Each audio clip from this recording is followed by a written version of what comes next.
Today I'm going to show you how to replace the radio control inside of a Cadillac SRX. You may have problems with the touchscreen not working in some places, or work sometime and sometime not.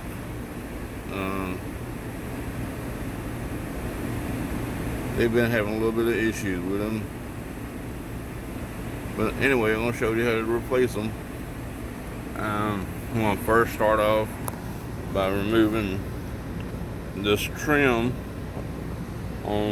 It's going to happen on the right and left side, and we're going to remove this trim to get to this trim here. So move your floor mat out of the way.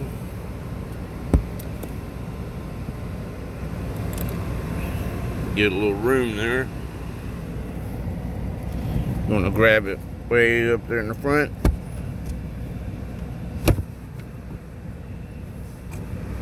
And just gradually work it out.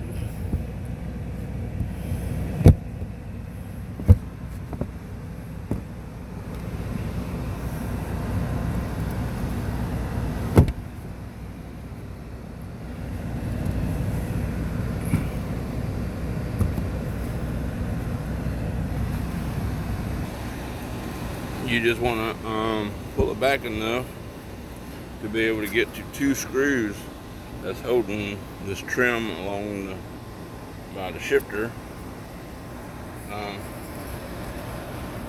There's one there, it's all the way in the back, and one there.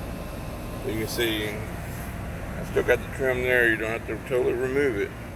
You just want to pull it back enough to be able to get to the two bolts that's holding the trim. Another thing, you just want to be able to move this seat all the way back and put it all the way down. It will help out a lot too. So I'm going to go ahead and remove these bolts now and show you how to remove that trim. As you can see how I'm doing it, I got just a little nut driver, an extension going to the bolt. After removing both screws, now you can take the trim, pull it towards you, then lift up. As you pull towards you, then you pick up, and carefully, not breaking it at the trim here. Those clips can be a little strong sometimes. You see where it came from or what have you. You want to repeat this procedure on both sides. After removing both trims on both sides of the shifter there, next you want to remove this piece of trim here that's on the side of this compartment.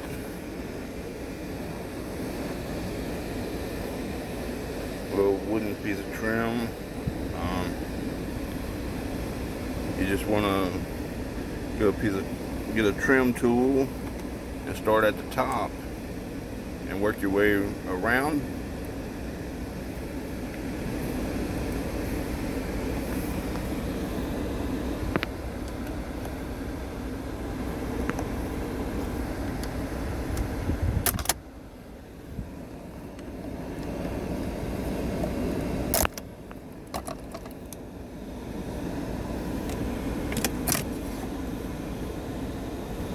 As you've seen, as popped it loose from both sides, you just pretty much lift up.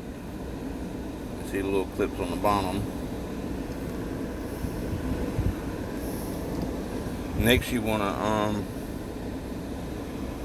you got two screws behind that trim on each side.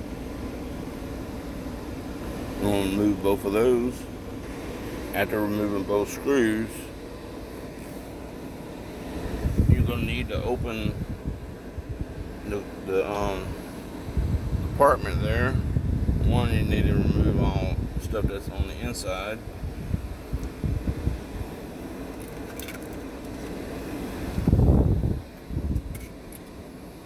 And you're going to also need to remove the rubber mat that's on the inside, because it does not come with the new one. So don't forget about that, because it's hard to open after you unplug the radio control. So you're going to need this rubber mat. Very important.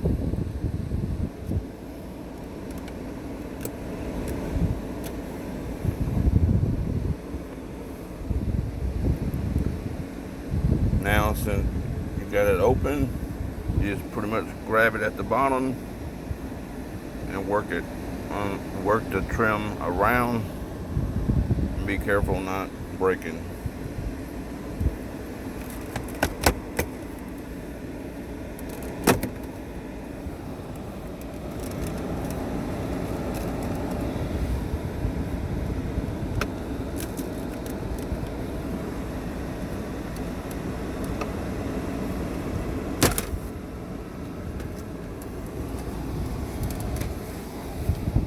Just lay the vent trim down, unplug the one connector,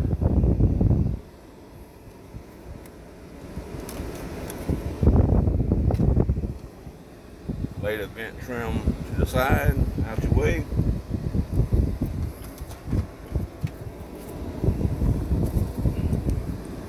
Now you got 4 bolts that's holding the radio control.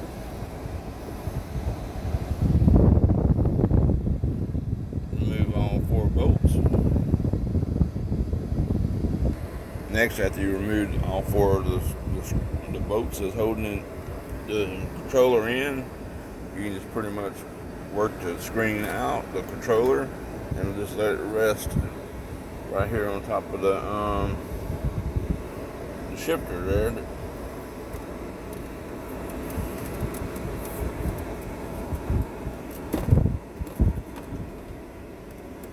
Like so.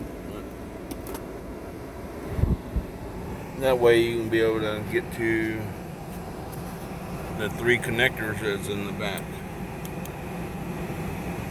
You see, there's only 3 back here. Remove all 3 connectors. You may have a little trouble out of this bottom one here. What I do is I stick a little pocket screwdriver in between the plug and this one, then pry this one up. It's a little tricky, but there it is. All 3 connectors are undone. The controller is now free from the car. Next, you got to remove the bracket from the controller. It's got 3 bolts on each side, and you'll be able to remove that bracket that holds the controller to the dash.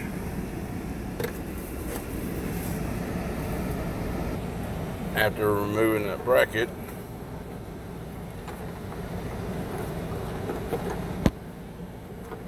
you can see it has these little slots on it.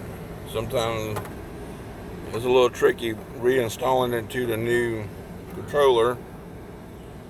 You know, trying to slide it back in those slots and on top of the, the boat hose.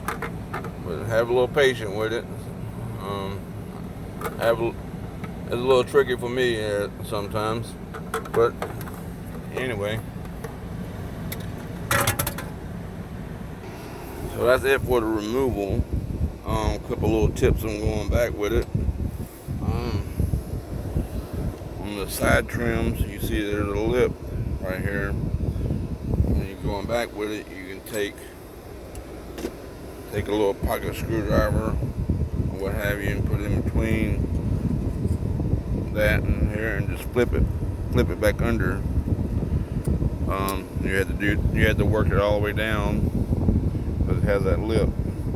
Just take, like I said, take the screwdriver, a little small screwdriver, and just roll it back under it. Everything should be fine.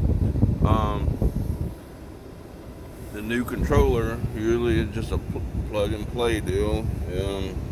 It shouldn't have to be reprogrammed, so that you should be fine in that part of it. You shouldn't have to bring it back to the dealership.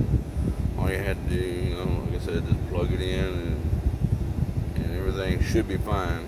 If some reason that it's not, the splash screen is wrong or what have you, you have to bring it in. At least you saved the money on the labor of replacing it yourself. If this video helped you out any, please give me a like and subscribe to my channel. I thank you and have a great day.